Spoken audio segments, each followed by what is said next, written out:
Hello, Guitar Smarts fans. Before you check out this podcast, I want to make you aware of a cool new place where you can interact with other Guitar Smarts listeners. It's a Facebook group called the Guitar Geek Hangout. That's where we hang out and talk about all things guitar. So, if you like the Guitar Smarts podcast, come and chat with Kiran and myself over in the Guitar Geek Hangout on Facebook. Maybe check out some pre-podcast clips and even get involved in asking and answering lots of questions from the other page dwellers. Hope to see you there. It's not really, if this was going to be a non-personal list, it probably would be full of Led Zeppelin songs because, you know, is it Heartbreaker? A Whole Lot of Love, you know, Black Dog, Stairway to Heaven, Communication Breakdown. For somebody who doesn't like Led Zeppelin, I know quite a lot of the hits. You know.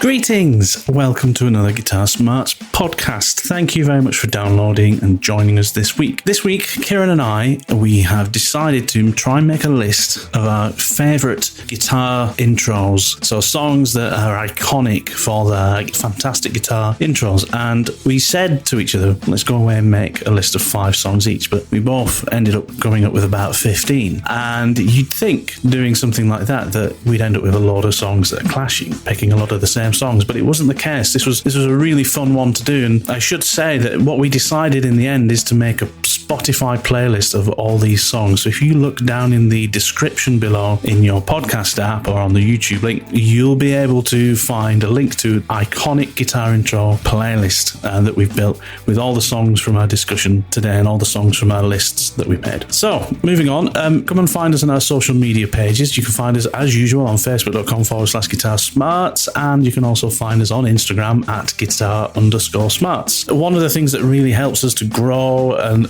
podcast and to get into the search results of many other guitarists who are looking for podcasts to listen to is if you could leave a rating and a review in your favourite podcast app. Now, not all podcast apps allow you to do this, but some of them do, and to make it easy for you, I've left links in the description below to take you to where you can do that. You can also buy merchandise from us now, so also in the description there's a link to our Etsy store where you can buy mugs and hats and things like that with the Guitar Smarts branding on. That's really helpful if you want to do that. It helps support the show.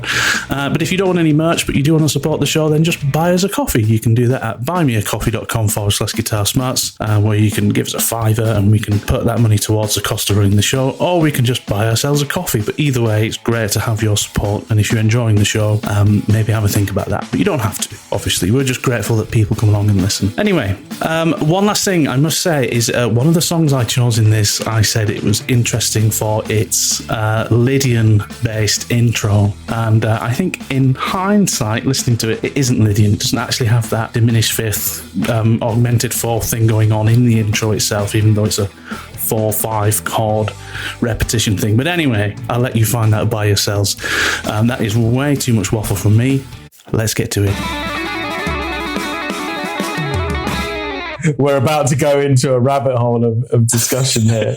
Kiran, how are you doing, mate? You well? Yeah, really good, mate. Really good. Fantastic. Looking forward to our chat today. So am I. Quick, press record quick before we miss it. Anyway, Telecasters. We were just talking about. I have a space behind me which is just perfect for another 2 guitars on the wall. Eventually, I'll have 2. Yeah.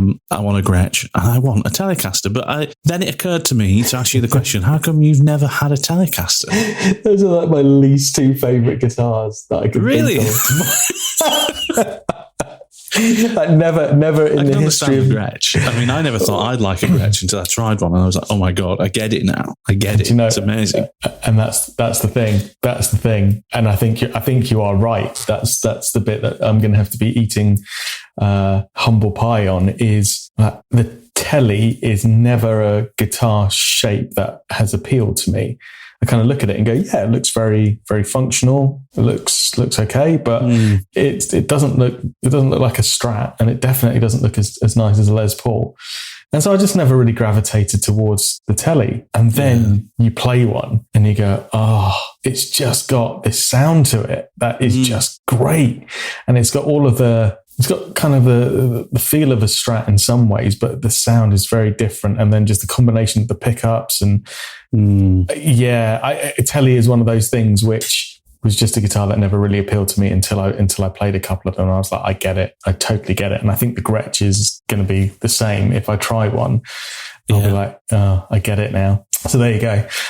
So that's why I don't have a telly. Isn't it great being a guitarist? Isn't it? Just that little moment just then, I just thought, isn't it great? You know, all this time, like nearly 30 years playing guitar, and I still get excited about guitars. Yeah. Well, it's like it brings me back to being a child. Is that what it is? Is it some kind of being a guitarist is like some kind of primal connection to remaining a child for the rest of your life? Maybe. I don't know what I think it's different for everyone, isn't it? I mean, for me, it's more like it satisfies that thing where you can just express yourself in different ways, and depending on what mood you're in, based on the guitar, right? Yeah. So it's like if you're in the mood for like chilling out and I don't know, having a moment around the campfire, there's a guitar for that. If you're in the mood for like going out and playing live, there's a guitar for that. It's just like, well, just get them all, just depending on what mood I'm in. Future podcast, that is guitars for events. You know, what guitar would you have for a campfire? Maybe Martin D20 or something like that. Nice, classic. And then for a gig, you know, you've got your Les Pauls. What about a funeral? What guitar? Choose for a funeral. Oh, it's got to be something classy and appropriate. Yeah, like I don't know, black nylon string, I reckon. So. Yeah, maybe something classy. Yeah, I wouldn't rock up with a Zakk Wylde Gibson Les Paul or Buddy Guy's like polka dot Strat. Yeah, or Steve Vai's double necked heart shaped thing, which has got like one neck going in either direction. Can you imagine? Oh dear, it'd be so inappropriate. Well, this is good. This is a good topic of discussion. However, it's not our topic of discussion for this week, is it? It probably should be though. Maybe let's ask our listeners: has anyone played a funeral? And if so, what guitar did you take? What is an appropriate guitar to play at a funeral? In fact, maybe we'll put that up on the Instagram. That's such a random question. I was not expecting that for this time of day. Cool. So how's your week been anyway? Been busy? Yeah, not bad. Yeah, full on busy with work. In a good way. Offices are back open now, so I've been up a couple of times this week to the office, which is good. It's nice to see people again and feel connected to the real world out there. So that's good. Got a gig tonight, local again, half an hour down the road. So that's cool. Looking forward to that. I didn't have a gig last weekend. So yeah, had a week off from it. So that was, I missed it. I was kind of like withdrawals. I was going to say, sat at home just like, what do I do with these people? What do I do? Shouldn't I be at a gig now? Yeah, my family, is that right? No, family.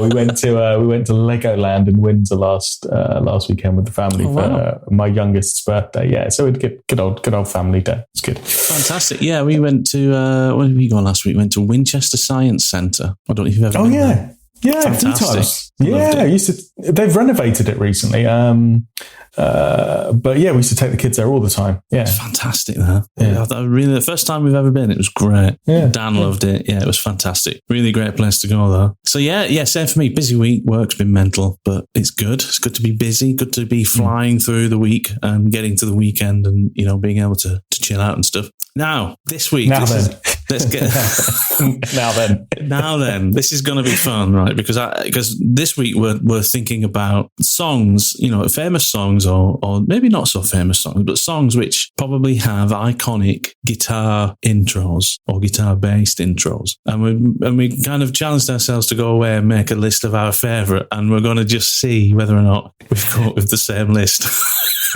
Well, I can think we probably already haven't, because you just subtly dropped in the word guitar bass intros, and I was like, I didn't think about bass intros. No, sorry, guitar based. I said sorry. So guitar based intros. So some of the ones on my list are just guitar heavy intros. So it's still not just like a guitar intro and then the rest of the band comes in. Some of them are just you'd think guitar when you heard it, but it might not only be guitar. But so there might be a bit of drums before it, or a vocal scream or something or whatever, but then the guitar kicks in and then you go, exactly. oh yeah, now we're here. Yeah. Why are we doing this? What is the point? Is there a point to this? Is this just for fun? I think the point is to remind ourselves of, fantastic music from history, and when guitar, I think, was maybe more idolized as an instrument and as a thing in music, because it isn't as much now, is it? When do you ever hear a guitar solo in a song? Me all the time, because that's what I'm a guitarist and I love guitar music. But I know what you're saying. In mainstream pop, in mainstream pop, music, I think guitar is still there, it's still important, but it's very much just part of the mix on the back burner. It's not something you hear as much unless it's a guitar heavy band, and even then you don't really hear any guitar solos. The time of the guitar hero is kind of dormant at the moment, isn't it? Unless you go to those bands and those artists that are popular but aren't really mainstream, and you go and listen for those guys. I mean, it seems to all be happening on YouTube now. If you're a YouTuber or a social media star, that's where your guitar heroes are. That's where you go to find. Yeah, that's another podcast topic. Guitar heroes. Podcast topic. Yeah, guitar YouTubers. It's not today's topic, but it could be it. We've got to go on. Yeah. So what we said we would do is we'd come up with 5 each. Yeah. But I've made a bigger list than 5. Me too. Yeah, I got 15. I love the fact that we confer and prep well in advance, and then we just both go, that's not going to happen. Yeah, forget it. Yeah, I got 15. I've got 13, I think. Oh, okay. So we're comparable, right? So I'm almost certain then that if you've got 15 and I've got 13, there's got to be some. There has to be some that we've both chosen, which is going to be interesting, right? Because then does that mean that those ones are particularly more iconic than the others, right? This is what I think is going to be interesting about this conversation. Yeah. So it goes back to why I asked that point, why are we doing this? And then I just suggested it as a topic for today, just because it would be a bit of fun. But then as like most things, when we start to apply ourselves to this and have a think about it, I started to get a little bit philosophical around this. And I started thinking, it's like when we did the desert island gear stuff, and I took it all too seriously. I was like, well, no, I need to make these choices with a reason.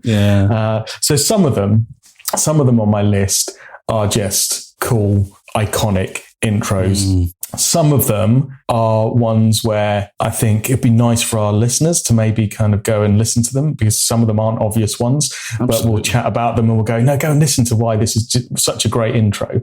Some of them, I'm not a massive fan of the song per se, but the intro, it's like you play it in a gig situation and it never fails. It's like, there are songs on my list where I go, I've got to include that, because anytime even like before you have started playing it, you look up at the audience, be it an audience of 10 or 10,000, not 10,000 in my case. I don't gig to 10,000 people, but you go, I know, you're almost more interested to see the audience's reaction when you start playing it, because it's one of those intros where you just go, they're just going to go nuts for this. Yeah, definitely. That's a key thing I thought about, right? Is would I be able to recognize these songs from just hearing a few moments of the intro alone? That's got to be key, because there's so many songs which have guitar intros, obviously. Yeah.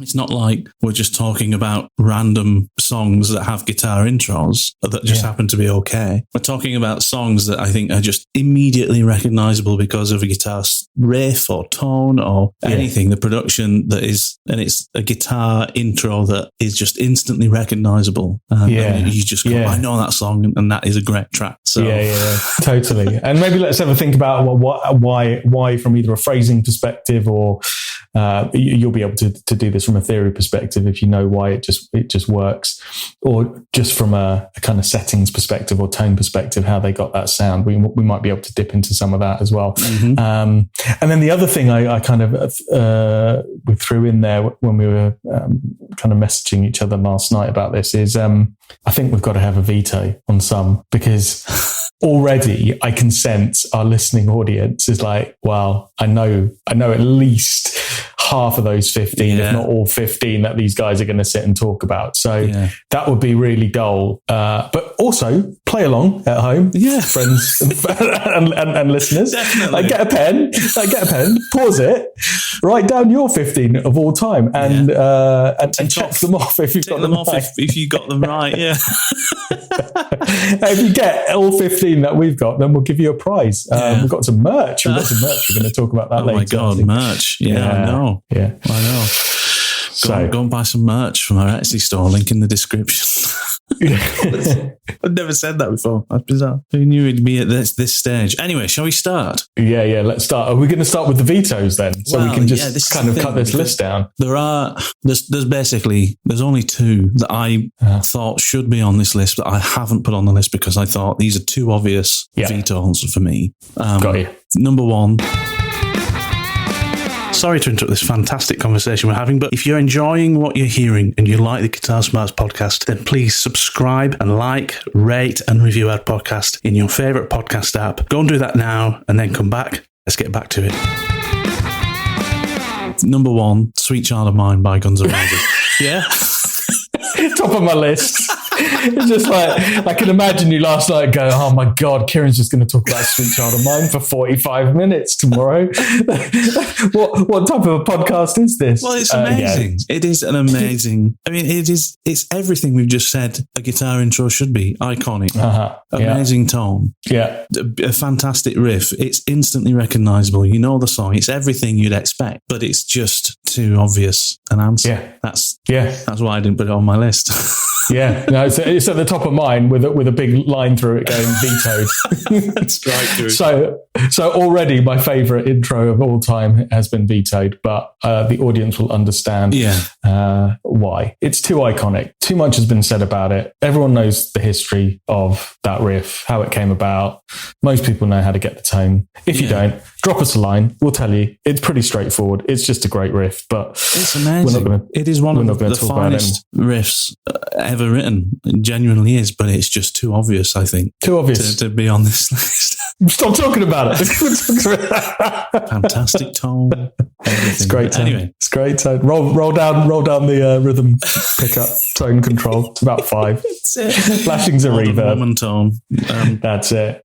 My other veto was Layla, Eric Clapton. Oh my God. Again, I think too obvious. Second on my list of vetoes. Matthew Oliver, we should do a podcast together. Or maybe not. Maybe just one of us should do it because it's just basically two people saying the same thing all the time. Yeah. We genuinely haven't conferred on this, and I guarantee you that is number 2 on my list that I am striking through now. There you go. Brilliant. That's amazing. You just had 2. Did you just say you had 2 vetoes? Those are the only 2 that I thought were too blatantly, massively obvious. Everything else is fair game as far as I'm concerned. Are you sure? Yeah. Oh, well, I had 2 more vetoes. Okay. What just 2. Go on. Just 2. Well, if I say them and they're on your list, are you happy to take them off? Yes, absolutely. Yeah. All right. 2 more vetoes. Next one, and I love it. I absolutely love it. Tone, just monstrous, iconic intro, but a whole lot of love. Not on my list. It's not on your list? I'll tell you why. And I'm going to apologise to all our listeners in advance. I don't get Led Zeppelin. You know what? I'm not entirely different to you in that regard. I get quite a few of their iconic riffs and songs. Yes, agreed. I do get some of their stuff, but I've never really been a fan. I don't know why. Robert Plant, a bit too screamy. I think that's what it is. So actually, there is no Led Zeppelin on my list because for me, this is I've got to say, this is quite a personal list as well. Trying to do this from a personal point of view. Things that I find iconic, For me, it's very much about the moment of listening. If I press play, I can be excited about that song within the moment of hearing the guitar. And I don't feel like that about Led Zeppelin's music. So that's why it's not really appeared there. I'm the same as you. I can recognize the why people love it so much, but if I'm going to sit and listen to a guitar album, it's very rarely a Led Zeppelin album, but I play and gig Zeppelin songs all the time, and they're great fun. And this is a great riff, but I think enough has been said about that one. Yeah. And then my last veto is Stairway. Stairway to That almost ended up on my list because I was thinking a lot about Led Zeppelin. And I was kind of like, well, it's not really. If this was going to be a non-personal list, it probably would be full of Led Zeppelin songs because you know, is it Heartbreaker, A Whole Lot of Love, you know, Black Dog, Stairway to Heaven. Yeah. Communication Breakdown. For somebody who doesn't like Led Zeppelin, I know quite a lot of the hits. You know, but still, you could make a list just of Led Zeppelin songs, and they'd be the most iconic intros of all time. But I like I said, I wanted to keep it relatively personal to me, things that I know I love and listen to that maybe other people don't. But no, those two aren't on my list, so I made it through unscathed. However, interestingly, I had 13 on my list. You had 15 and a veto 2. So we now have an equal amount. Oh, sorry. No, that was 15 that have actually made it through after the vetoing. So I, in fact, had 19. Wow. Decisive. No, but I'll tell you what. Let me cut it down. Let me cut it down then to 30. No. Well, let's see how we go. Right. Let's take it in turns. Okay. That seems like the only fair and diplomatic way to do it. Okay. I bet we're gonna have some overlap on these. Yeah, maybe. I think there's one or two on my list that I'll be surprised if they're not on yours. Yeah. But it is as you say. I mean, if people want to go and look up or Google like the greatest guitar intros of all time, just type it into Google and you'll get a list from NME or Rolling Stone or wherever. Yeah. And arguably, those are the best guitar intros of all time for, you know, most people, right? Yeah, I think so. And that's cool. And you on there, you will find Sweet Child of Mine and Layla and A Whole Lot of Love or whatever. Exactly. But these are ones that for us, that why you know make the best intro. That's right. The what you'd find on Google, I'd say, would be maybe a dispassionate list of, you know. You know, some guy in the enemy office who's got to write an article before he pops down for his lunchtime burrito somewhere and has to fulfill a certain number of column inches this month before, you know, it's the internet. Brilliant. I think we've simultaneously offended all journalists and everyone with a populist opinion. That's brilliant. Well, welcome to the most niche podcast. It's slightly more niche than it was this morning. So, all right. Do you want to go first? Let's go. Go on. Yeah. All right. So this is in no particular order. Yeah. I'm just, you know, I'm not building up to a big crescendo to say this is my all-time intro of all time because it just depends what mood I'm in. But one of the things that I saw on a lot of these lists was Metallica's Enter Sandman as like one of the greatest intros of all time, and love that song. Play it, gig it with the band. But for me, that's not the one, particularly from this band. It isn't. Not the one from that album either, right? No, it's probably not the one from that album either. I mean, it's a great one. It's a great riff, but as an intro, no. So I have chosen a Metallica one, and it's not from the Black Album, but I've chosen Master of Puppets as the Metallica intro for me. That no matter whenever or wherever I am when it comes on, it just stops me in my tracks, and I'm just like, it is just like bang, that is in your face, epic intro, and like to come in so violently, but you know, impressively on an intro, and then the song builds from there. Yeah, it's like that whole thing of building dynamics of a song, and where do you take the song from there? It's just kind of like, oh my god, that intro is so powerful. Where is the rest of the song going to go? So and the rest of the song doesn't disappoint. So I thought that was. I thought that should be on the lists of all time and not necessarily Sandman. Boom. That is a fantastic choice. And I've gone for a Metallica track as well on my list. Yay! And I think Master of Puppets is a really great choice as well, because that's one of the last tracks that's one of the last kind of big songs they had before they went into that Black Album era and everything that followed, right? That was like one of the, like, when they were still more thrash, garage metal. Obviously, after the Black Album, they became more just metal, right? And hard, you know, maybe hard rock, you could say, just for those Lord albums in the 90s. But for me, I've got a Metallica track on there as well, and it is from the Black Album. It's not Enter Sandman. Nothing Else Matters. Oh, That is an amazing guitar intro, right? That is just iconic. Really that is one of the things when I was teaching guitar as a student, that's one of the things I'd teach to get people finger picking is Nothing Else Matters, because it was just a nice, simple, kind of exercise. But that for me is iconic. Metallica, Nothing Else Matters. My favorite version of Nothing Else Matters as well is the one they did with the San Francisco Symphony Orchestra. Yeah. Which was amazing. Such a good track. There we go. We started with a couple of Metallica tracks. Oh, I completely forgot about. How could I forget about Nothing Else Matters? I play that every time I pick up an acoustic. It is the go-to. I just completely slipped my mind. That's weird. Great choice, mate. I heard the other day, of all people, Miley Cyrus singing with Metallica. Really? Nothing Else Matters. She does a blinding version of it. She's a great singer, though, to be fair. She's a great rock singer on that track. Yeah, I think they've just done like a collective of covers from the Black Album with different artists doing their interpretations of it. And I think Chris Stapleton, who I also love, has done a version of Nothing Else Matters, and done it, justice. But Miley Cyrus, go and check that out today when you've got a few minutes. Her with Metallica singing, great, good chops. Yeah. Good chops. Nice. Yeah, fantastic. Okay, number 2. Right. This is going to be up your street, mate. And I'll be surprised if it's not on your list. But when I vetoed Layla, which is arguably the greatest guitar intro of all time, certainly of my youth. Yeah. Certainly of my youth. Yeah. That was like when that came on, it was like, okay, we're going to be listening to some guitar now for sure. This is guitar time.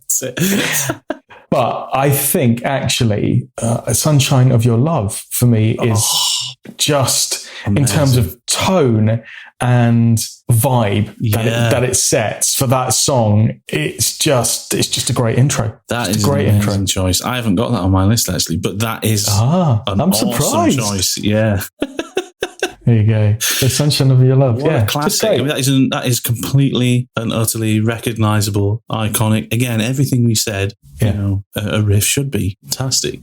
It's got that woman tone to it as well, right? It's got that kind of thick, creamy, kind of Clapton, Les Paul, 335 type. That is the best Clapton era for me, from a guitar playing point of view. I think I love the From the Cradle era. I love the Unplugged era. I love a lot of the stuff he did in the 80s. But I don't think he ever surpassed what he did with Cream from purely a improvisational point of view. I mean, that guitar solo he did for Sunshine of Your Love is fantastic. It's not just it's melodic, really one of his most melodic guitar solos, not just blues playing. The solo he did on I Feel Free from their first track from their first album, Fresh Cream. And that is a really interesting psychedelic guitar solo. He was a really innovative guitar player back then. And that riff is that's just the sound of psychedelic rock, really, isn't it? Yeah, for sure. That's exactly where it takes me. Is that that's exactly what I mean when I say it has a vibe to it, and it immediately puts you in that mood for that. And then once you finish listening to that song, you're ready for more of that era and that vibe. Yeah. So you explained it beautifully, Matt. Exactly what I was trying to say with an intro that just all of a sudden gets you in the mood for that type of genre and that type of vibe really, really nicely. So that's next on my list.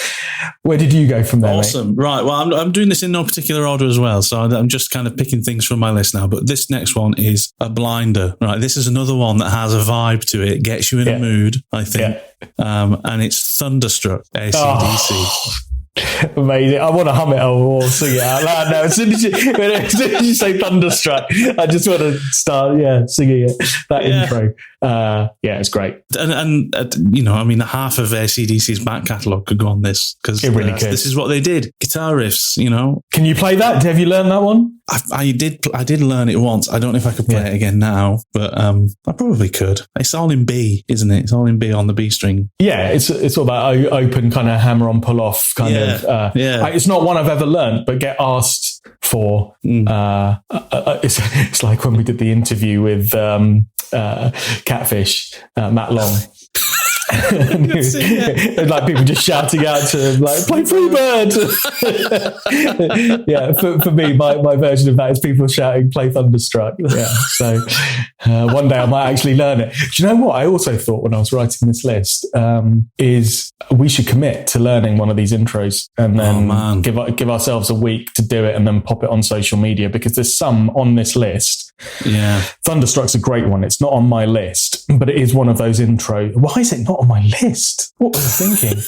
There's going to be a lot of that today. There probably is. Great choice, mate. It's one of those ones which I haven't ever sat down to learn. Probably because people heckle me all the time to learn it.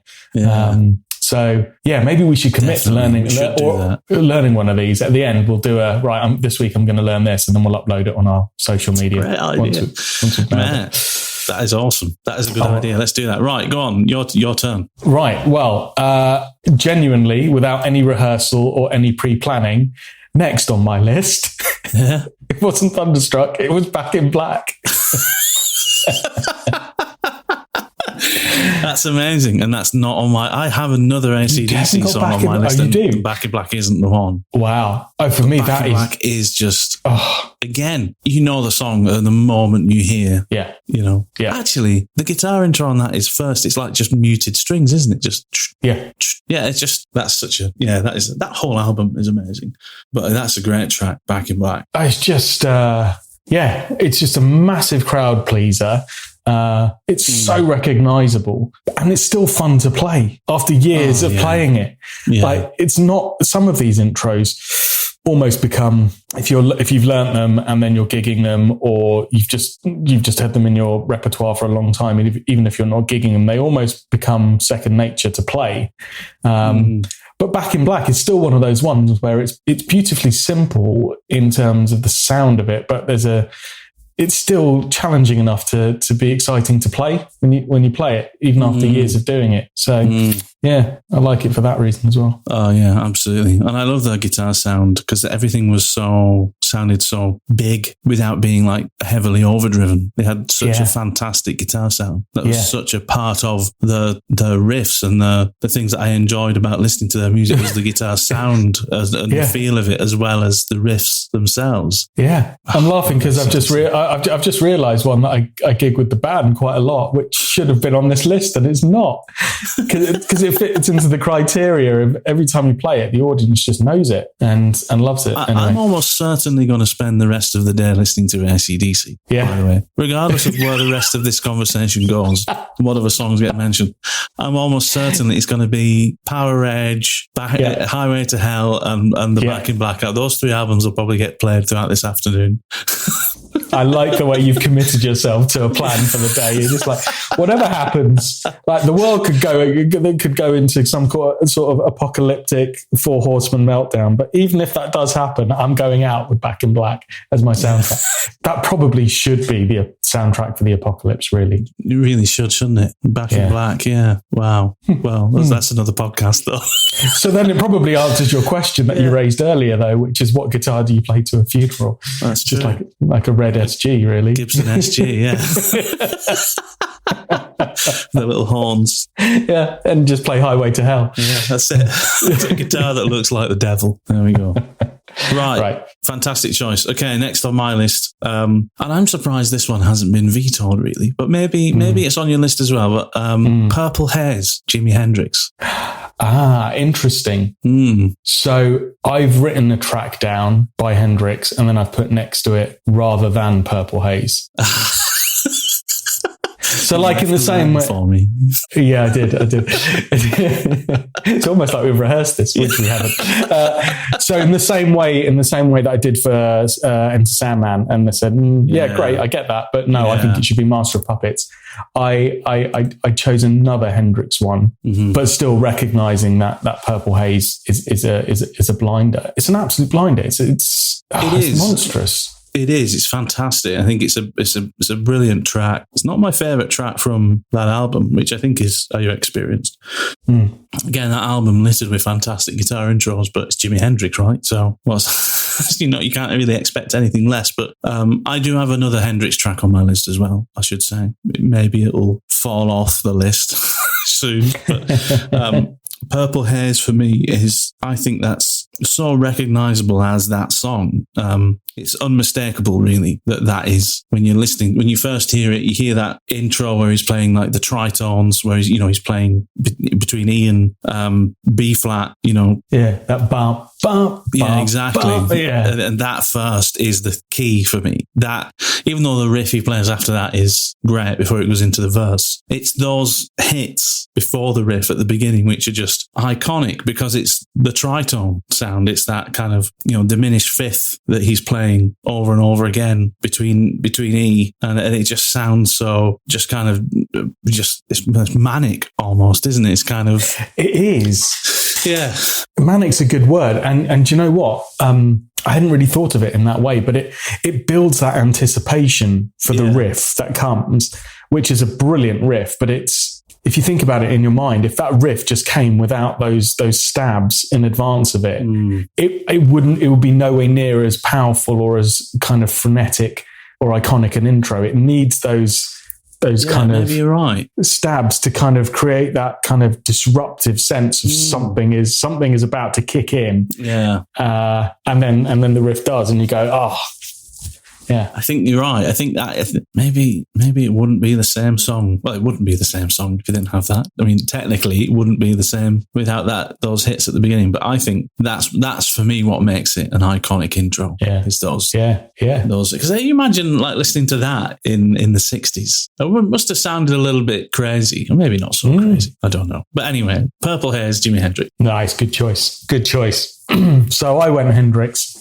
And I thought Purple Haze, for all the reasons you said. It's a blinding intro, mate. But the one that I keep revisiting, and it's got a very different feel, is Little Wing. Yeah. Just because of I don't know, every time I listen to it, it's where I kind of really am reminded of the way in which Jimmy, like changed guitar playing through his innovation and his approach. And I know he was building on people that came before him, and you can see some people that have kind of influenced his playing, but it just that Hendrix ability to, I don't know, create a really interesting palette through the use of the shapes and the chords that he uses, and then the interjection of little, like, kind of melodic lines. That intro just kind of captures all of that. Yeah, that style of his playing, where I go, yeah, wow, exactly to your point. Can you imagine hearing that in the 60s and going, whoa, this is really something? Yeah, no, I know exactly what you mean, because there's a way of playing guitar that a lot of people would describe as being, oh, that's a very Hendrixy kind of sound. That kind of a lot of double stop, kind of dual string kind of playing. You listen to the intro to Little Wing. Yeah, that's a really amazing example of that Hendrix style of playing, where he's playing melodically but within the chords. Yes. Bold as Love is another great example of that. Exactly. A lot of stuff that he did. Angel is another fantastic one. But yeah, that Jimi Hendrix style of playing, that really is, Little Wing is the pick of the bunch. Now, interesting. Do you remember we said at the beginning of this podcast, maybe if we find some songs that both of us have chosen, does that mean are they more iconic than others? Yeah. Well, Little Wing is on my list as well. Is it? So okay, because we haven't had that's the first one, right? First one we've come to where we both made a choice as to an iconic intro. Little Wing. Yeah. And actually, you could have almost guessed that. I mean, that's probably on the list that the NME guy or the Rolling Stone guy who's now enjoying his burrito, that's probably on the list, right? It's got to be in the top 10. He's probably put Little Wing up there. So I haven't seen it. On any of those lists. Really? Yeah. He was down the burrito shop before he'd even given that some thought, mate. He just went, well, Hendrix is a great guitarist. What's the best Hendrix song? Okay, Purple Haze, whack it down. Off we go. Burrito time. And he didn't stop to think, hold on a minute. Yeah. There's another one. And do you know what? I almost didn't either. It's literally, the reason I mentioned it is because you mentioned Purple Haze, but Little Wing's the last one on my list. Yeah. And I almost didn't, but yeah. Well, there we go. That's interesting. The thinking man's guitar intro. Exactly. The thinking man's guitar intro. However, it's not on the list if you're currently stood in a queue at Chipotle waiting for your Chicken and bean burrito. Still, not that there's anything wrong with a burrito, by the way. I'm hungry now. I could totally go for one of those now. Exactly. Yeah. Right. Okay. Little Wing. Fantastic choice. Okay. I'm gonna go on my list. I'm gonna choose something that I think you've almost certainly not got on your list. Oh, cool. Okay. Because this is me getting into some things I think are iconic and recognizable, but probably wouldn't get on these lists. Yeah. And I'm gonna say Black Hole Sun by Soundgarden. Do you know what? Oh.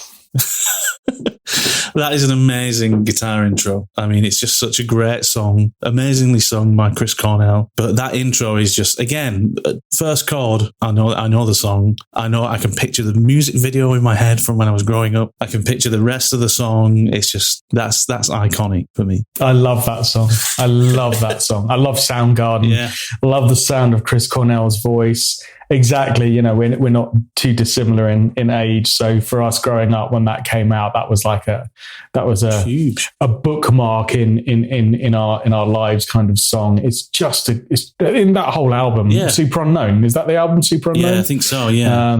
I mean, that's a genre defining song as well. I mean, if you were to say, for me at least, if somebody was to say, I don't know anything about the grunge era, give me 3 songs to listen to, it would probably be Smells Like Teen Spirit, Alive by Pearl Jam, and great song, Black Hole Sun, Soundgarden. Yeah. It's got a really unique tone. There's a lot of vibrato and what must be chorus and stuff on that. I think so. It's almost like memory. A rotary speaker kind of thing going on. Yeah. But yeah, that is such a brilliant. I think the reason as well is it's a really interesting chord sequence. Like it's some non-diatonic things happening there, some things out of the key that he's doing, but it just sounds so good. So it's such a great chord sequence that he's picking the notes from in that intro. But it's just unmistakably Black Hole Sun by Soundgarden. Oh, do you know what? That's where I'm going after this. I'm going on a Soundgarden bender, like a massive, caffeine fueled Soundgarden trip after this. Brilliant. It's raining outside. It's a horrible grey rainy day. I could almost be in Seattle. I'm going to put Soundgarden on, take myself back to the 90s grunge era. It's just put some baggy jeans on. That's it. That's it. Great choice, mate. Great choice. Thank you. Yeah. Go and listen to Black Hole Sun. If you've never listened to that song before, go and listen to it. It's amazing. It's great. Cool. Yeah. Right, Kiran, next choice. Well, I'm gonna dip out of order now, but only to make it flow. And so there is some sort of thread going through this because you mentioned it in your last sentiment. Oh, really? And again, this is one that probably should have been vetoed, but I listened to it again this morning just to double check, and I was just like, nah, that's just awesome. And that is Smells Like Teen Spirit. Oh, of course. Yeah. It's not on my list. Yeah. It isn't on my list, but that is really it is fantastic. Again, you know the song. It's nothing particularly fancy. It's not a fancy riff, but it's just completely and utterly iconic. That is the sound of that genre, isn't it, really? It is. And do you know what? It almost didn't make my list. This one does appear on a lot of the kind of Google Rolling Stone enemy lists of and I kind of listened to it back and I was like, is it in itself a good enough guitar intro, or is it because of what Dave Grohl does on the drums that makes it work as a brilliant guitar intro? I don't know. The jury is still out for me on that one. Do you know what I'm saying? Yeah, completely get it. That's a really good point. That is really interesting. I almost feel like somebody out there in like YouTube land should re-record it as just without that amazing drum fill that he does. It's like these big kind of, I think he's even described it as these kind of big disco kind of flams that he does to kind of bring in the song, right? But that is what makes the intro and then the rest of it. But arguably, again, like we were talking about with that Hendrix number, where there's an anticipation that builds from those first notes. Yes. The anticipation on this one is as you hear those power chord guitar chords come in, but it's building anticipation for that drum bit for me, I think, to come in. Yeah. But it is a guitar intro, and it's a guitar intro that creates that anticipation for where that song is going to go. So anyway, it's a really great song. It's not just a punky grunge song. It's superb. Really well written song. There you go, mate. Good choice, man. Right. Thanks, bud. Now I'm going to step away from grunge, and I'm actually going to suggest I'm going to go to country, right? And I think Life in the Fast Lane by the Eagles is a fantastic guitar intro. Not necessarily iconic. Even you just saying that. Even just you saying that makes me want to go diddle. It's such a brilliant riff. I love the way the timing of the riff changes slightly as it's being played. You know, like a second or third time the riff's played, it's played just on the offbeat rather than on the beat, and then the song kicks in. You got this fantastic groove. The song's really funny as well because it's a funny story, really about people. But I love that intro, and it's such a great guitar intro, such a great riff, really well written. And yeah, so Life in the Fast Lane by the Eagles. Go and listen to it. Good choice, man. Really good choice. Didn't think of that one. Did for a moment contemplate putting Hotel California on there, but yeah, so did I. It wasn't. I mean, it's a beautiful atmospheric intro, but I think it's on the edge of veto, really, for me, to be honest. Kind of is, but for me, that song is more about the solo in it, which is like legendary status that happens later in with the two guitar parts and all of that. Life in the Fast Lane. Yeah, really good. Really good. All right, cool. Okay, so me next. So is this country? I guess it probably is. I wouldn't have ever expected to put this on any list of mine that had like a top anything in it. Okay. But it is on there, and it's definitely staying on there, and it's staying on there for the sole purpose of when I gig this, and I've gigged it with you a number of times, I think. I'm pretty sure we've gigged this. It's one that the audience just always goes nuts for. Okay. And that's Sweet Home Alabama. Oh, yeah. Amazing. That's not on my list, but that should be on my list. I wouldn't say it's one of my favorite songs of all time. Yeah. But I like it. I don't dislike the song. No, it's not like a Mustang Sally for me where I'm like, it's just played it too much. Please don't ever make me play it again. I think it's a decent enough song, but it's that intro. Yeah. As soon as you even like the first 3 or 4 notes of it without getting into the rest of the intro just sets a tone for an audience where they just go nuts. It is an amazing song. That's a really great choice. Interestingly, that's probably one of the... If we were doing a different list of songs where I've never really learned the proper guitar solos from, that would be on it. Because that's one of those songs where as long as I've ever gigged that song, I've never really thought to, well, shall I play elements of all the original guitar solos or learn them? I've never done it. I think there's some tricky parts in there, so I've always just improvised my own thing over them. But that's one of those songs which is actually, it's an iconic guitar song completely, not just the intro. But you're absolutely right. That song is instantly recognizable from the first couple of notes you hear on the guitar. Definitely. Yeah. I've never learnt the solo. Apart from the first 3 notes, those big bends at the beginning of the solo. I think once you've got those out, then it's free game, isn't it? It's just like you can do what you want after that. That bow, bow, bow, bow, and then that's it. Yeah. Then do I what think you you're want. absolutely right. Yeah. Yeah.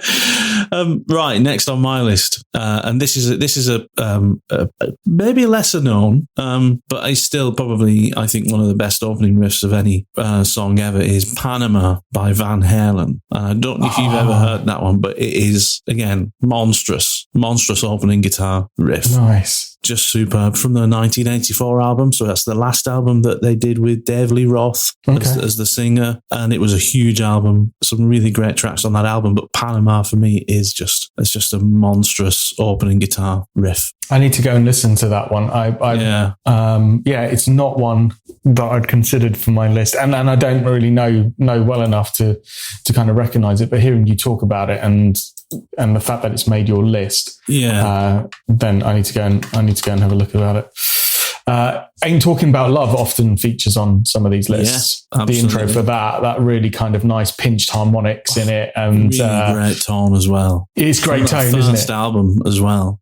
Yeah, imagine having a song like that on your first album. It's great. It's a great riff. It's a great riff, which happens to be the intro for that song as well. Yeah, and it's it's got some cool technique in it. But is there like a flanger on that or something? I don't know what it is. You're right. There's a flanger or a phaser on it. You're absolutely right. Yeah. But it's got this great. Sorry, that wasn't on either of our lists, was it? But that should be as well. Shouldn't it? It should. Yeah. Just from the Van Halen thing. But actually, Panama. Remember when we said about AC/DC earlier on, how you could really pick any of their songs and they've got iconic intros, guitar intros. Van Halen are really the same. A lot of their biggest song is a keyboard intro, isn't it? Jump isn't a guitar intro at all. But that's true. A lot of you listen to their first two albums, it's just song after song after song of amazing guitar intros. Yeah. But yeah, that's the one for me. That if you were to say, give me a Van Halen opening riff that is amazing, it'd be Panama, which is just fantastic, monstrous. Nice. Well, that's one for me to go away and listen to. All right,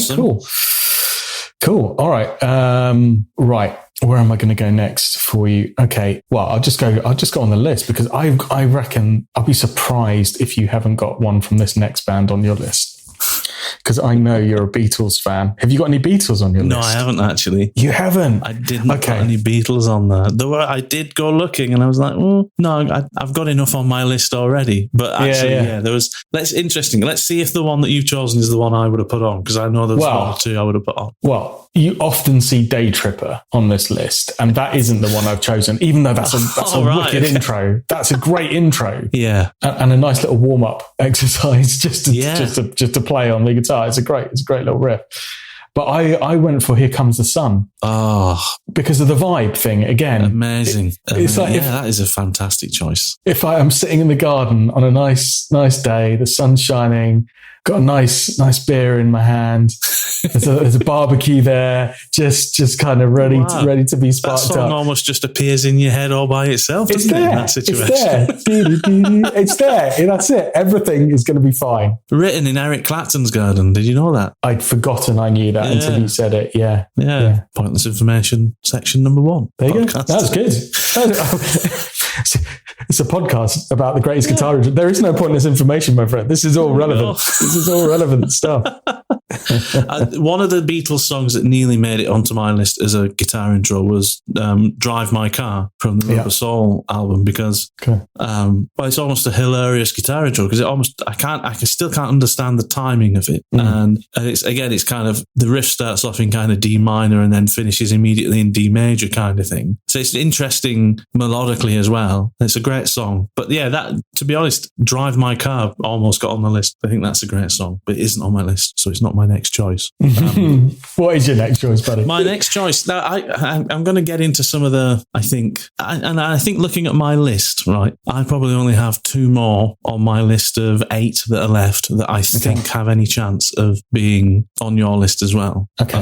So I'm going to pick some that I think aren't on your list next. And the first one, Romeo and Juliet by Dire Straits. Oh. It's because of that resonator guitar riff that he plays is beautiful. So that's Romeo and Juliet. It's just a fantastic song as well. Love Dire Straits. I don't think they get enough mention as fantastic storytelling songwriters, great songs, great guitar playing. And yeah, Romeo and Juliet is such a fantastic acoustic guitar intro. It's well worth a listen. I'm trying to think of another guitar intro that features on a national resonator steel guitar. Yeah. I don't think I can. Yeah, we had one in the guitar shop that I used to work in. A dobro, right? It's a dobro. Beautiful, and they had this gorgeous etched beach scene on the back, because you could, you could get all this really cool stuff like laser etched into them from the manufacturer, and then obviously it's this. Everyone would come in to the shop and they'd see it there, this beautiful shining like steel resonator guitar, and invariably everybody was like, "Oh wow, I've never actually played one of those, and you guys have got one, and can I have a go? Do you mind if I just try it? I'm not going." This was how the conversation went. I'm not going to buy it because, I mean, they were quite expensive. And to be honest, who's going to buy one? Because what are you going to do with it? and so the conversation was, do you mind if I try it though? And we're like, yeah, no problem. And then it was a case of just sitting there going, I know what you're going to play. Everybody ever played on it was Romeo and Juliet. That's so funny. That was Basically, it was the stairway to heaven of your music store days, right? He literally was like that was the conversation. Yeah. I don't think anyone ever. Well, we used to play some slide on it and kind of some bluegrass stuff just because it sounds great. They are great guitars. Oh, yeah, they're amazing. Let's go buy dobros. Put a dobro behind you. That would be interesting, wouldn't it? Dobro. Yeah. Dobro, whatever, resonator, who knows? But yeah, it's an interesting sounding instrument, right? I would love to play one of those. I don't think I've ever really played one. So yeah, Romeo and Juliet. Right, Kiran, go. Next. Money for Nothing. There you go. That, again, probably should have been vetoed. Probably should have been vetoed straight away.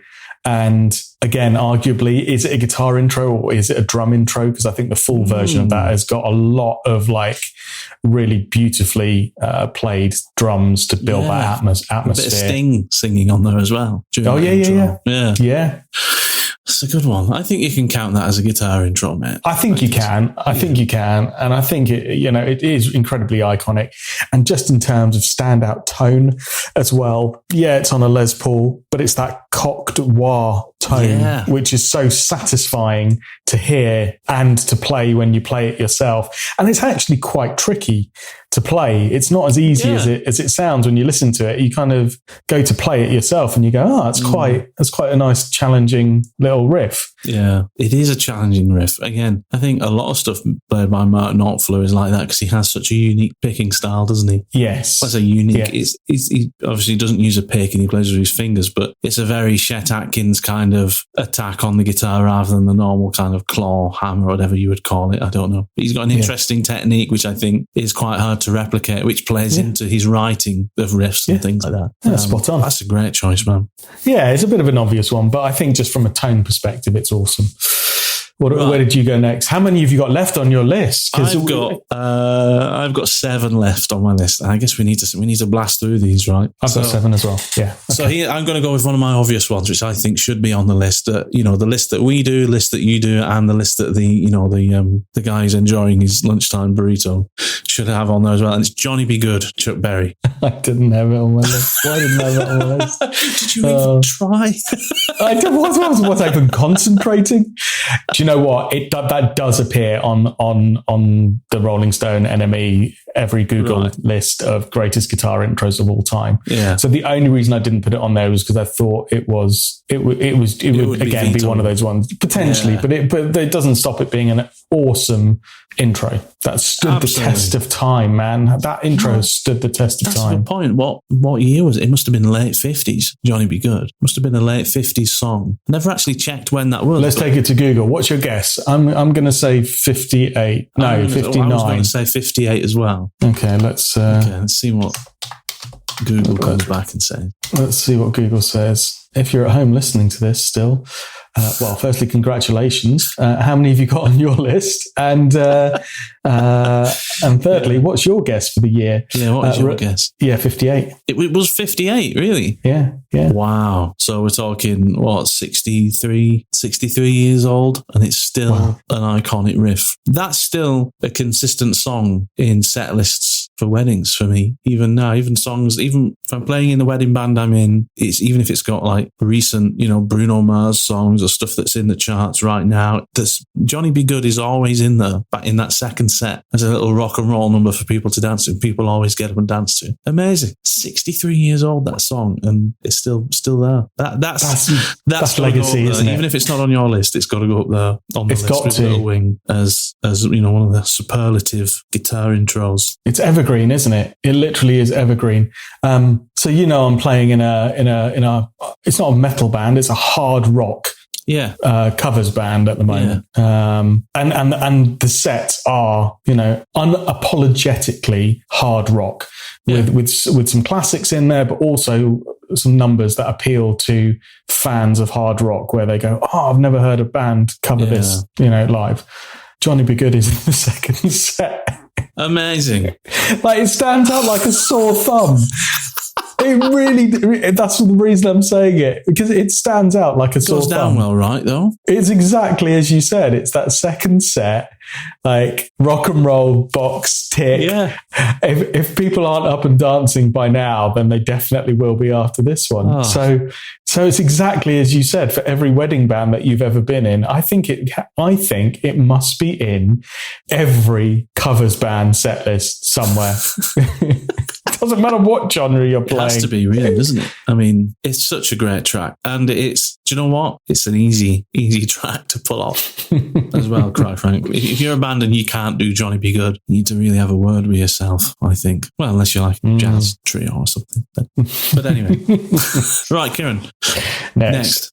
Right, so we vetoed Sweet Child of Mine, quite rightly so. But actually, I wasn't too unhappy with that, because for all of my love of that song, I actually don't think it is the best intro of the GNR back catalogue. Okay, interesting. I think Welcome to the Jungle is a much more interesting to play, tonally interesting in terms of how to get that sound and dial it in on guitar, learning it properly. And I think the vibe that it creates and the anticipation for the song that then kicks in, which is, again, unashamedly in your face, balls out rock time. It's so I actually think, I wasn't too unhappy to immediately veto Sweet Child of Mine, even though it's a great iconic intro.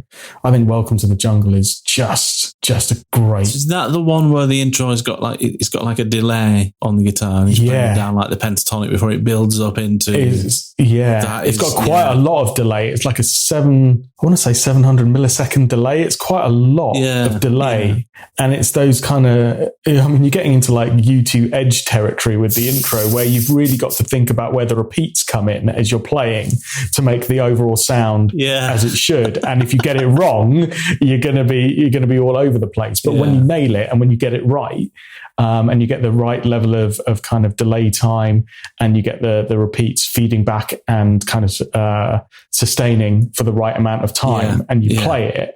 It's awesome. It's really great fun to play, to turn up and play loud. And again, maybe like we spoke about with Teen Spirit, where you're anticipating those big drums to kind of build and come in, and then the main riff of Welcome to the Jungle. I think it does that. I think it's a great rock intro, and I can see why it was the title track for Appetite to set the scene for that album. Yeah, that's a really great choice, man. I like that. Maybe I might go and listen to that as well this afternoon. Who knows? Yeah. It's just a great intro. Fantastic. Right, next one for me, less obvious one. But this one's, I think, you might laugh to this one, but I think this one's a fantastic guitar intro, and it's Can't Stop This Thing We Started by Bryan Adams. Nice. You always chuck in a Bryan Adams when I least expect it. I think he's underrated as a songwriter, but he's, as long as he's had Keith Scott as the guitarist in his band, he's always had fantastic guitar playing. But there's a really geeky reason why I think it's a fantastic intro, right? And that's because it was a pop hit, but it was a shuffle. It's a shuffle. You think about it.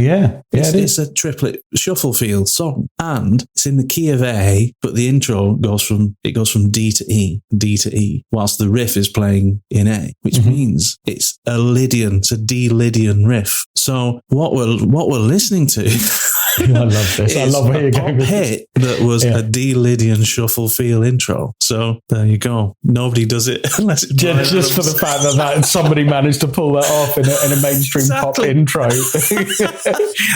and no one noticed apart from Matt Oliver. I know. Here I am playing it for years and going, oh, hang on a minute. He's playing a D Lydian.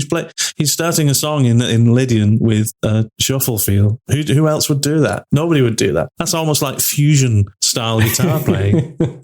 Obviously, it doesn't carry on like that. It's not really. It's just in A, and it's just playing on the 4 and the 5. But still, I love that song, and I think the guitar sounds in that song are fantastic, and it's a great intro.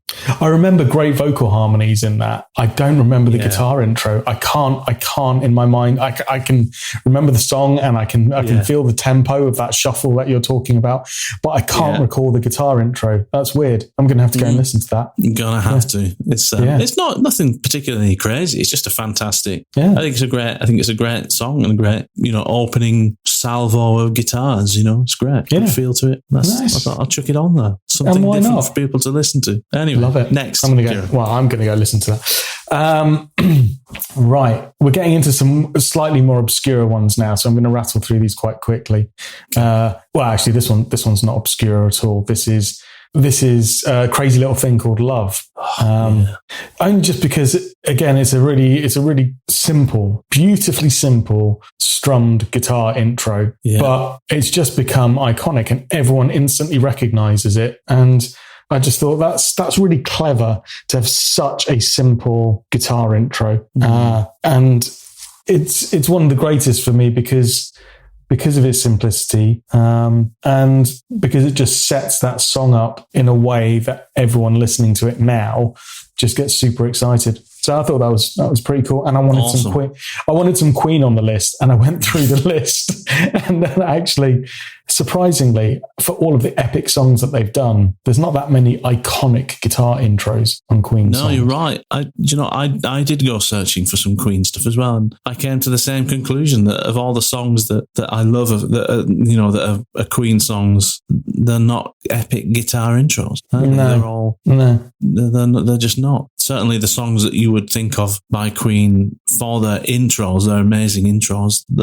It's often vocal intros, singing intros, like I Want to Ride My Bicycle, Fat Bottom Girls, things like that. Amazing intros to songs that are sung and harmonised really well. Exactly. Yeah, fantastic. Right, next on my list, this is an interesting one, which I don't think's actually that well known a song, but for me, again, the moment I hear the first note of this intro, I know the song, and it's a vibe as well. And it's Wicked Game by Chris Isaak. Oh, I love that song.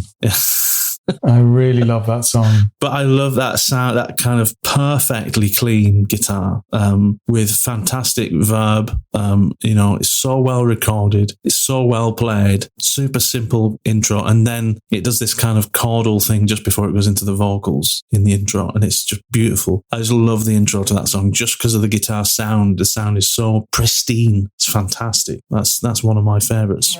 I couldn't have described it better myself. I love that song. Again, it is a great track, isn't it? It's just got that feel to it, which is so atmospheric. It gives you chills, that song. Yeah. It gives you, the vocal with the falsetto that he does is just beautiful. Yeah. But equally ambient and kind of atmospheric is that guitar intro. It complements his vocals throughout that track beautifully. That's a great choice. Yeah. It's a good song.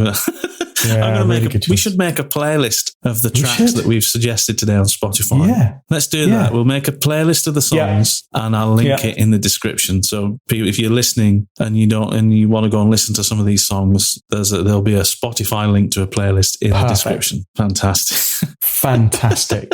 Oh, what a great idea. I can't believe we haven't done that before. Do you think that's better than my kind of slightly off-key renditions that I've been doing throughout this podcast? Because I know I'm going to listen back to that and go, oh, why did you do that? Yeah, I'm not editing those out, mate. Thanks. Yeah, thanks, buddy. Yeah, it's because I'm just excited about the topic. But yeah, clearly. in hindsight, should have controlled myself a bit better. Right, what's next on yours? There was one that you mentioned before, and I can't remember what it was, but you mentioned not being quite able to lock into the timing of it or figure out the timing of it, or just that it's got a weird feel and time to it. And the next one on my list fits into that group of intros, which is Gimme Shelter by the Stones. It's got that kind of, it's not like syncopated, but it's kind of got this weird time feel to it but then it all kind of starts to lock in as the drums come in, and then the rest of the song drives. And I don't think it would work if it didn't have that kind of slightly strange time feel to it in the beginning. It creates that really kind of off kilter kind of arresting kind of tone for that song. Yeah. I know exactly what you mean. Yeah. Do you know what I mean? Yeah, completely. When the backbeat isn't there at the beginning of a song, you kind of sometimes you pick up where the one is, and it's not really where the one is. And then when the song does come in, you kind of, oh, right, okay, it feels completely different now. There's some other songs like that. Trying to think what might. Well, obviously, "Start Me Up" by the Rolling Stones as well. Obviously, that has that drum. The drums come in wrong. Don't they? But yeah, I know exactly what you mean. There's loads of songs that are like that, which I love it when that happens. You kind of get that feel slightly wrong, and then it kind of pulls you back into the right way of listening. That's cool. Yeah, it is cool. It is cool because it makes that intro stand out in of itself, and then the rest of the song happens, and you go, "Oh yeah, this is a great song." But it makes the intro just something special and distinct on its own because it's got almost a different time feel to it. So yeah, there you go. Fantastic. Right, I've got 1, 2, 3, 4 left. And they are, they're interesting choices to say that. And so, but I don't want to dwell on them for too long. No, let's blast. I've got one more, which I think is I'd say is an iconic intro, and the other 3 are kind of wild cards almost, which I don't think would be on people's lists. But for me, I think they're instantly recognizable. You know, if you know them, you'll go, oh, that's great. That's that song. I know it. I reckon. So for me, the next one, I reckon if my dad's listening to this, which he does listen to the podcast. Hi, Dad. This is one I reckon that my dad would go, yeah, you're absolutely right. And it's "Reeling in the Years" by Steely Dan. Fantastic.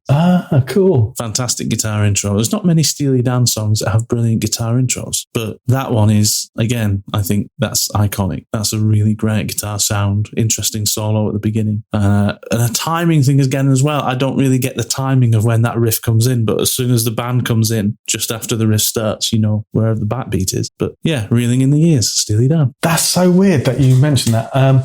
Because I almost included Josie on my list. Yeah, because it's just such a weird intro, but brilliant. Yeah. Doesn't really seem to relate to the rest of the song in any way. But it's a fun one to learn and play and learn some new chord shapes. Yeah. Interesting. Yeah, there you go. Fantastic. Yeah. So I'm down to my last 3 now. You're down to your last 3. Right. I am going to... Where am I going to go? All right. I'm going to go with one that I should properly learn and have never got round to learning. I've kind of half learned it, but I love the song. And that is "Shape of My Heart." Oh, what a great choice. Fantastic. Sting, you mean? Yeah. Craig David. Love a bit of Craig David back in the day. Yeah.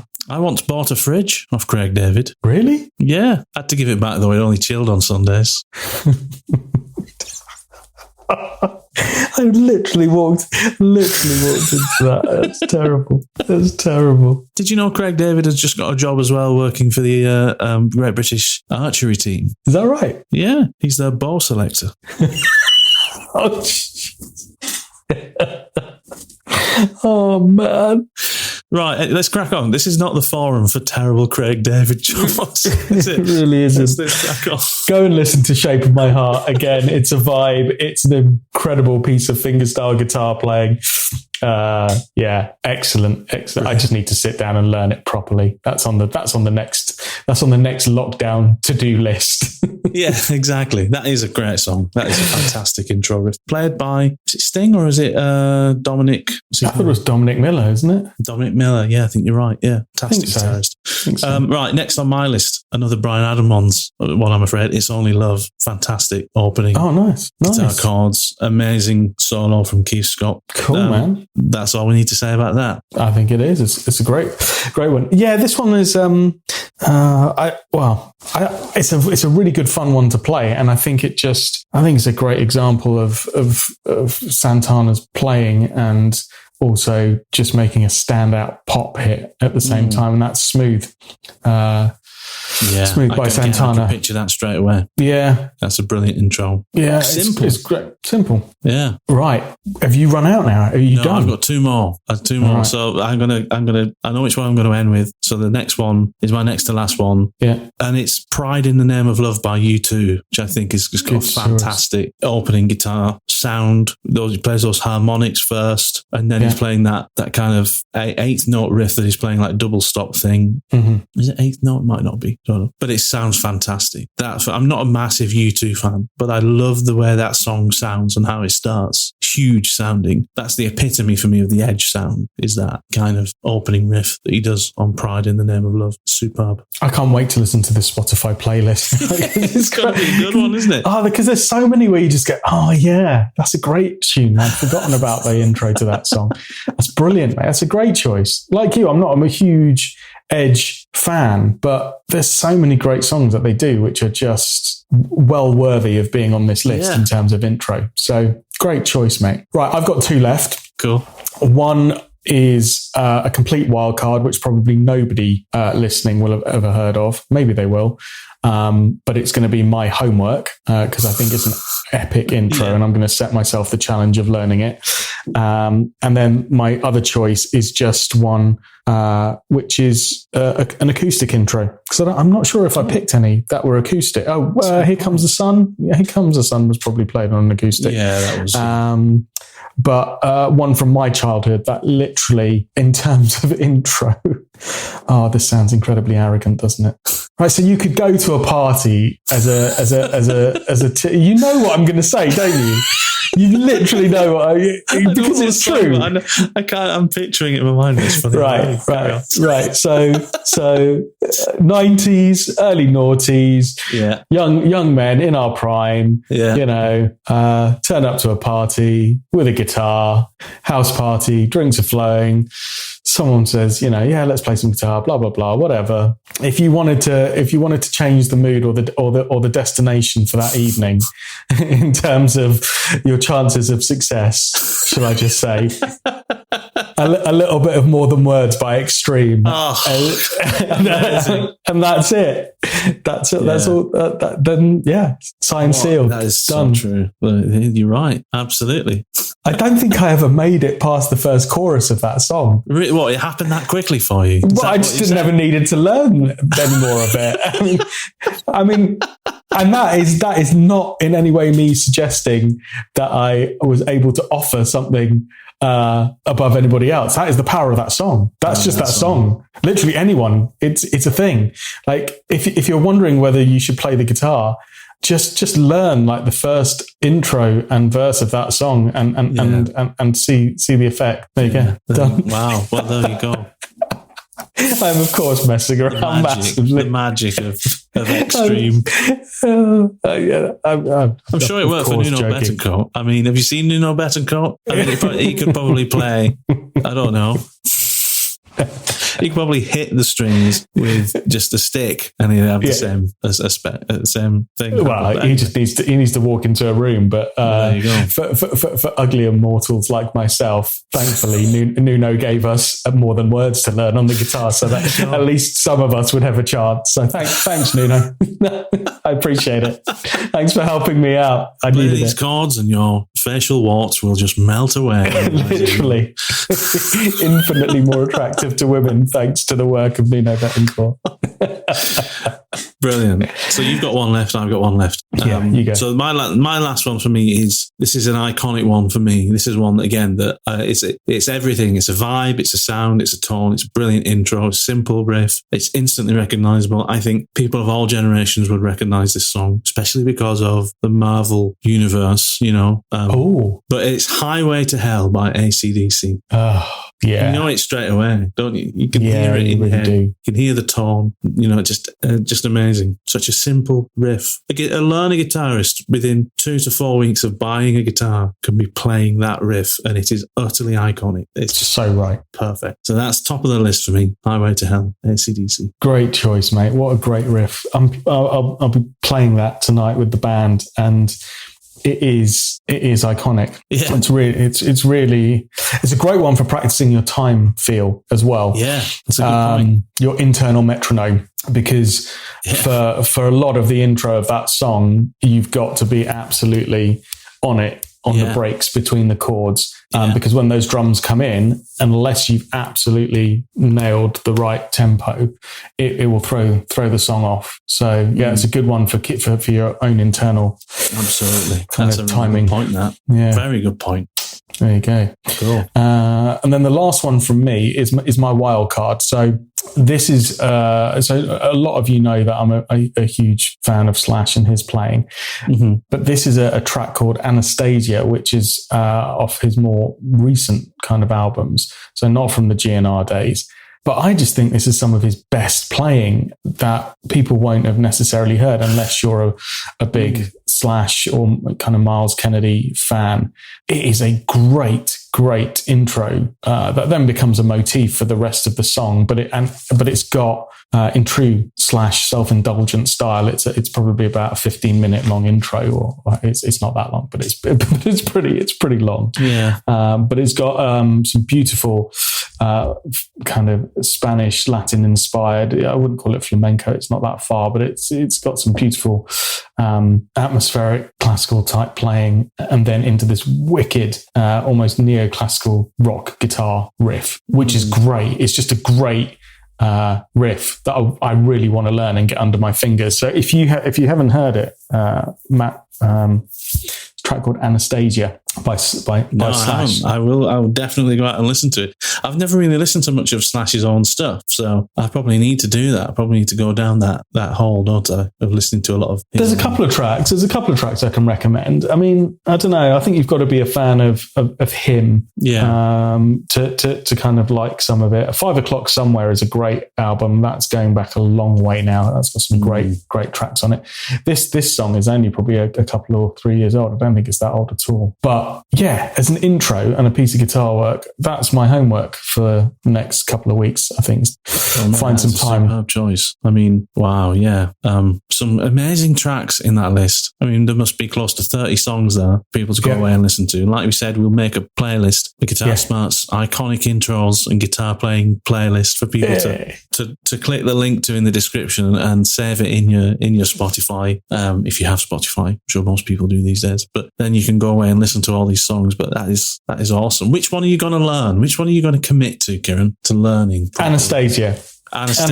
Right, that's the one for me, because it's not the iconic status that a lot of the ones that we've mentioned today, but for me, I think I hope in time it will become an iconic intro, because it's just a great piece of guitar playing. And that's the one which I think will also push my guitar playing the most to try and learn it. So awesome. That's the one I'm going to do. Which one for you? I'm going to go away and learn the intro to Reeling in the Years by Steely Dan, because to be honest, I can play most of the others. There's some which I can't, but the ones that I can't, for the most part, I don't think it's going to be. I'm trying to think of which one's going to be the biggest challenge. The intro guitar solo on Reeling in the Years is going to be the biggest challenge, I think, because of this. I can't remember who was the guitarist. It might have been Eric Bell at the time, but he's got a really interesting improvisational style. Doesn't sound like he plays within pentatonic boxes and things like that. So I think that one's going to test me the most to kind of really transcribe it properly, bar by bar, learn it carefully and slowly, so that I know I can pick up and build the whole thing up. That's going to be a really good little project, actually, to learn that intro. I know I'll be able to play it, but the process of learning it is going to be, a little bit of a challenge. So yeah, I'm going to do that. Exactly the same reasons then, mate. Exactly the same reasons for me. Yeah. That's why I've chosen Anastasia. When you hear it, when you go and listen to it, you'll go, oh yeah, that's going to take a little bit of breaking it down and slowing it down to then build it up to what it needs to be. And I think that's the fun of taking something off this list. For anyone listening is, go and find one that you like and think is really cool, but then one that will also kind of stretch your playing and give you something new to your tool bag, and go and learn it like we're going to attempt to. Do you know what? I'm surprised. There's one track with Slash in it that I'm surprised didn't end up on your list. Oh yeah, and that's Always on the Run, Lenny Kravitz. Do you know what? I did think about that, and having kind of reflected on this list and some of the ones that I've put on there, it probably should have been on there. I think that is a great intro to a track, and it's such a fun one to play. It's a killer riff, isn't it? And do you know what? It's one which I often play when I'm trying out guitars in guitar shops, because it's not one that you hear that often. And without fail, right? It's like the opposite of the songs that are banned in guitar shops, right? It's like people working in guitar shops because I've been Smoke someone on the working. Yeah, exactly. Smoke on the water, Stairway, all of that, right? Even Enter Sandman, right? When you work in a guitar shop, you go, okay, right. There's songs that people are going to play on a guitar to test out guitar, and that's cool. Yeah. But it's always fun when somebody plays a song on a guitar, and you go, oh, that's a great song. I haven't heard that in ages. And always on the run, learn that, and then go to your guitar shop and start playing that. You'll get people go, oh, that's brilliant. I love that. It's the opposite of like the Stairway thing. It's always a great track. Yeah, it's actually a really good riff to learn as well. It's actually it's not overly challenging, but it's you're moving between different positions to play the whole riff. It's a really interesting, well thought out guitar riff. It gives you a little insight actually to the way that Slash plays when you play that riff, because he does. He's a very kind of linear guitarist. He doesn't just stay in box shapes. He moves very freely up and down the neck on like little 2 and 3 string patterns, and that riff gives you an insight into that. But anyway, we've done it, dude. We made our list. Iconic songs, iconic intros, and we've also given ourselves some homework as well, man, which is great, because we haven't done that for a while. So I'm looking forward to kind of learning some of that, and absolutely maybe recording a little video or something. And nice.